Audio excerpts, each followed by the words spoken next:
Look at me. I can see it that you're a good kid in a bad situation.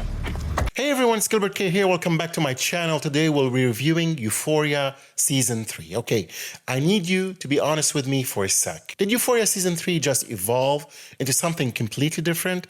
Or did it completely lose control? Because after watching this season, I'm still here like, did I just watch a masterpiece or a beautiful mess? And the crazy part is, it might be both. First impressions, this is not the same show. Let's start here. If you're expecting high school drama, parties, relationships, teenage chaos, forget it. That version of Euphoria is gone. Season 3 comes in with a time jump and suddenly we're dealing with real life pressure, real consequences, real trauma that doesn't just disappear. And I'm gonna say this right now. The season feels heavier, darker, more uncomfortable, and not in a shock value way, in this getting a little too real way. Let's go.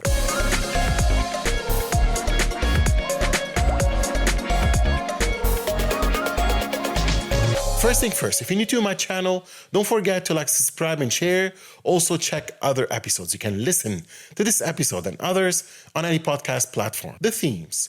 This season is not playing around anymore. We're diving into addiction at a deeper level. Identity crisis in adulthood, loneliness, this one hits hard. Money, survival, and dangerous choices. And here's what stood out for me. Season 1 was about who am I? Season 2 was about who am I doing? Season 3 is about can I even survive this? That shift, that's huge. Rue's story. Let's talk about Zendaya as Rue because let's be real. Without her, this show doesn't work. And this season, she takes things to another level. We're seeing the consequences of past decisions, the pressure catching up, the emotional breakdowns, hitting harder. There are moments where she doesn't even say much, but you feel everything. And that's what makes her performance insane. She doesn't act, she lives in it. The chaos factor. Let's not about the elephant in the room. The season is chaotic. Like storylines everywhere, characters moving in different directions. Some episodes feel like 3 different shows happening at once. And yeah, I'm not gonna lie. There were moments where I was like, wait, what are we focused on again? But here's the twist. That chaos kind of works because life after high school is messy. There's no clean storyline, no perfect arc. It's just people trying to figure it out. Character breakdown. Cassie, played by Sydney Sweeney, still emotional, still intense, but the season feels more broken than ever. You can see the internal struggle, but sometimes the show doesn't give her enough room to fully explore it. Nate, played by Jacob Elordi, this is interesting. He's not as loud this season, more controlled, more calculated, more dangerous in a quiet way, and honestly, that makes him scarier. Jules, played by Hunter Schaffer, this might be one of the biggest improvements. More depth, more maturity, more independence. She feels like she's finally stepping into her own story. Side characters. Here's why the show struggles a little bit. Some characters start strong, then disappear, then come back randomly. And if you're like, wait, I want more of that. The visuals. Let's pause for a second because we need to talk about how this show looks. Euphoria is still one of the best looking shows on TV, period. Every scene feels throughout, stylized, emotional through visuals alone. The lighting, the colors, the camera movement, it's not just pretty, it tells the story. Sometimes better than the script does. Music and sound. Now here's something interesting. The music, the season feels different. Less iconic party vibe. More emotional, atmospheric, sometimes uncomfortable. And I actually like that because it matches the tone. The season is trying to be cool. It's trying to hit you. Let's talk about pacing because this is where people are divided. Some episodes feel slow, very character focused. Others move fast, too much happening at once. So the season doesn't always feel balanced.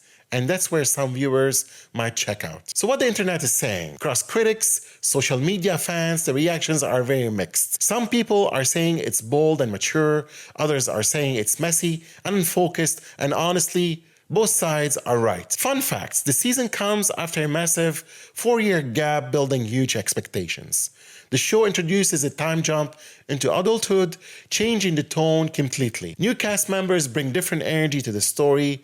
Behind the scenes, there were some creative changes that affected the tone and direction.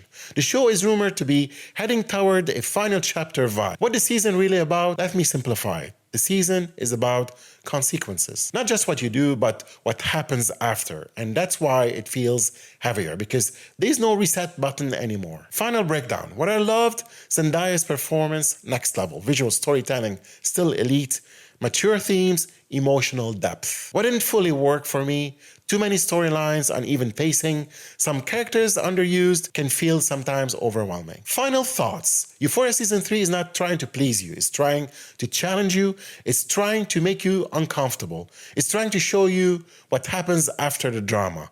And because of that, it's not as easy to watch, but it might be the most honest version of the show yet. Season 3 might not be the cleanest, but it's the realest. And sometimes real isn't pretty. That's all, folks. Thank you for watching, and that's my Euphoria Season 3 review. Don't forget to check other episodes on my channel and all podcast platforms for the latest films, series reviews, trailer reactions, and exclusive film industry interviews packed with tips, inspiration, and recommendations. More stories, more insights, and more movie magic waiting for you. See you in the next one. Until next time, Gilbert.K out.